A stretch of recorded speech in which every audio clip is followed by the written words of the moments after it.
Hello, everyone. We're here with Joshua and Abra for the 2026 PP elections. So we're going to start off with one of the introductory questions. Why should people vote for you and what qualifies you?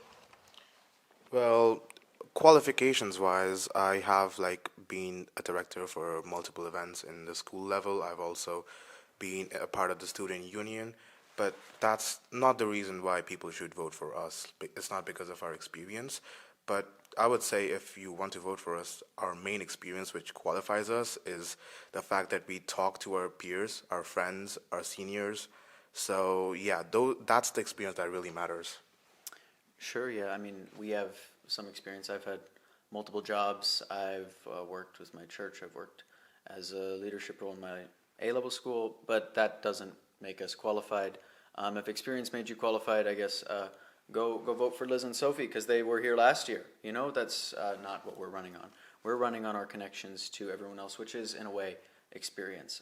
Knowing the students in our course, I think, is very important, and that's a key part of experience. Okay, great. What is something the current PPE society needs to improve on, and how would you fix it? Okay, go on. All right, so clubs is something that we need to really improve upon because we see that most of the clubs they don't really collab with each other, and there is always some sort of I wouldn't say problems or something like that, but it's always a better idea of having a sort of friendly relations with each other, which is why we want to form the club council. It's a sort of platform which allows all the leaders of the clubs to be in one position where there are no sort of scheduling clashes, and also the main thing is that clubs can get better sort of not in a bureaucratic sort of sense, but we can always get more ambitious with our projects and our events, and that is what we want to sort of foster. Yeah, I think to elaborate on this club council idea, it's going to happen at least once a semester, more if it's successful. We're going to have the leaders of all the clubs meet with us and the executive committee to discuss funding, schedule events, planning, all these really important things, so that way nothing big clashes with anything else. We can get a clear idea of what is happening when. And I think that'd be very helpful for not just the clubs, but for the students to help them show up, because a lot of these clubs, they get an event announced last minute, and then people, they're like, oh, I didn't go because I didn't know about that. Well, you will know about that if we're able to make this work, which I think we will be able to. Okay. So since both of you are first-year students, how will you ensure that society represents both first-year students, second-year, and third years as well? All right. First and foremost, we are first-year students, that's true. However, one of our biggest sort of goals ever since we came into the university is not just to interact with our first-year students, but also the second and the third-year students, the people who are writing their thesis, which is Liz and Sophie should be doing, by the way. But yeah, I would say that, honestly speaking, we don't know, most third-year students, that come to sort of campus that often. That is true. And however, that is not the thing. What we want to do is we want to create a sort of anonymous feedback box, and that should be online as well, and also physical in sense. So that really allows the open door policy, so people don't actually have to interact with us to actually interact with us. They can always leave sort of, feedback or reviews or criticism, anything that they want to, and they don't actually have to show up on campus. You can do it online. Yeah, I mean, there's a lot of these people who we might not know yet, but we would love to get to know them. And my greatest aspiration in this school is to become a second year and then a third year student myself. So I obviously want to make these connections with the years above me. So, yeah. Okay, we're going to move on to the specific questions for you and your campaign. So the first one for Abra. You mentioned being the director of your school's festival in your qualifications, even comparing it to Eurovision. How would you plan on bringing the same attention to cultural and artistic affairs across the PPE program? Yeah, thank you for the question. And also, I would say, just to clarify on the Eurovision bit, Eurovision is a contest that was historically made to sort of promote sort of harmony between the countries after the Second World War, because they really needed it, and music brought them together. Similarly, I did something in my school that sort of had the same sort of idea, and we got a lot of engagement on that. We had like more than 8,000 people that showed up. But that aside, I would say that here, like, our student body is so talented, so incredibly talented when it comes to like culture and like arts, and we really need to promote that, and we will, right? And Joshua's gonna tell you something in a minute, but before I do, yeah, just stay tuned a little bit. I would also say that a part of Eurovision is also a sort of harmony without borders, and that is what we want this student body to be like. It's not like, not only should you be proud of where you come from, but I think that you should leave your borders aside and actually harmonize with other people, talk to other people, talk to your peers, talk to your seniors, and that's one of the main reasons why. Yeah, we have a lot of things that we want to do to celebrate different cultures. So one big one that we have planned is we plan a religious week event. We're not sure exactly how we're going to structure it, but we're going to celebrate all the major religions. We're going to have speakers from these major religions, like we're going to have priests, we're going to have all these sorts of figures to come talk about it, and people can explore these religions and learn about them. We're not going to endorse any one. It's just going to be a place for people to actually learn about these different religions, because I feel like it's pretty important in an international school where we're all studying politics for us to understand people around the world. And I think we lack a lot of understanding. So we want to do that, and there's also a lot of sporadic events and clubs that we want to have around unique cultures. Like I think you're involved in a club, aren't you? It just recently started.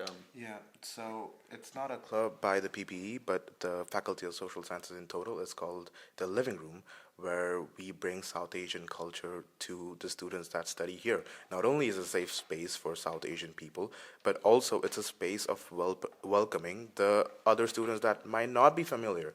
And you should definitely check that out, by the way. Okay, that's great.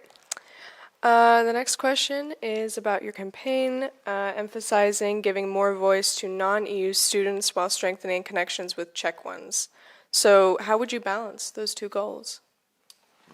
I think firstly, it's important to say we're not just an international school. We're an international school in Czechia.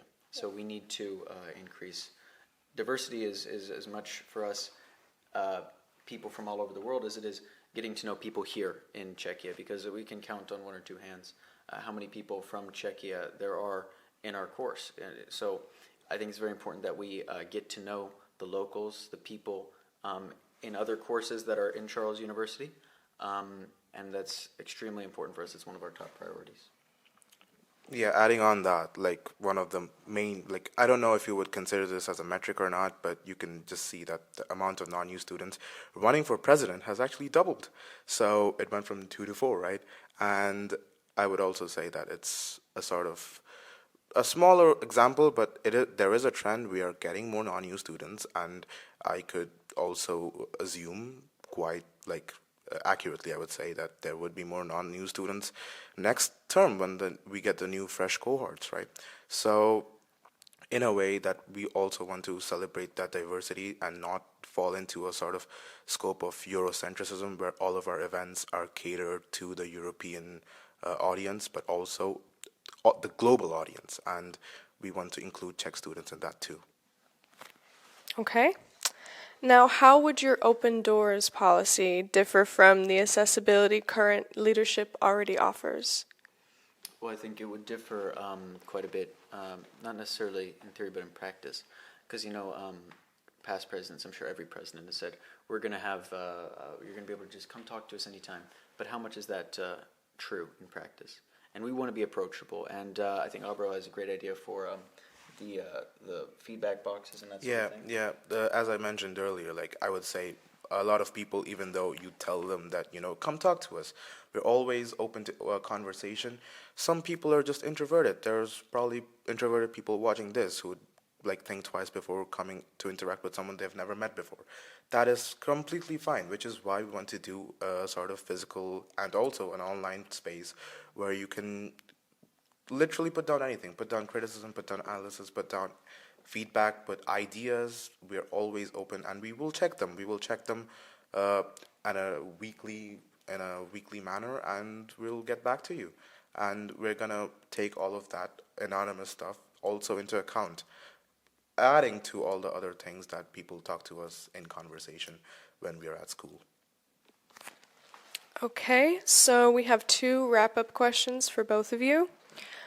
So is there any proposal from another campaign that you actually agree with or would adopt yourselves? Sure. I like Raphael and Sawyer's proposal.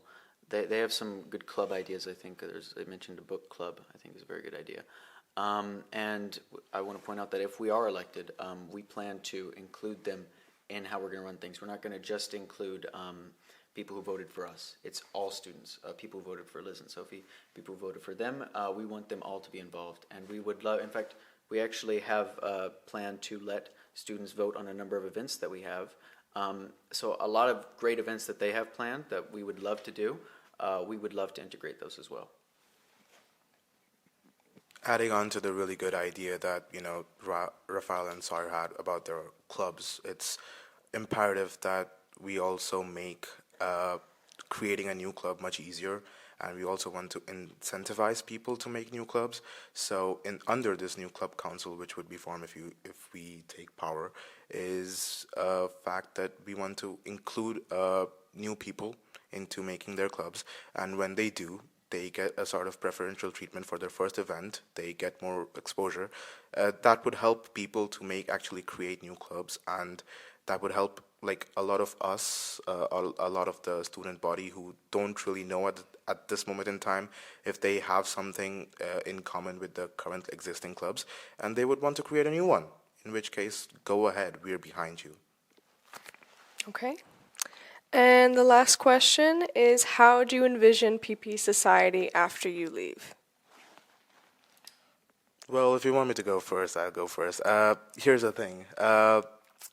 I don't think a lot of people would sort of know us or remember us after we're gone, like in the 3rd semester, and after that, the fresh cohorts would not be able to remember us or know us, which is completely fine. But what we want to sort of create is a sort of the mechanisms that we put into place would benefit the students that come in later on. So it's not like the way I came here, I just want to leave this sort of body, if elected, a bit warmer, a little bit better, and a little bit more closer than I found it, right? Yeah. The truth is, in 3 or 4 years, none of the new students are going to know who Abhra and Joshua are. Probably, maybe they'll hear about it randomly. If we're maybe on LinkedIn. Yeah, on LinkedIn. If we're really good at our jobs, maybe they'll hear legends. Yeah. But they're not going to build a statue of us. We want our policies to have an effect years from now. Okay. Yeah. Sure. Yeah. So we just want to leave lasting institutions and some good changes. Thank you so much for coming, and good luck in your election. It was great to hear from both of you today. Thank you. Lovely to be here.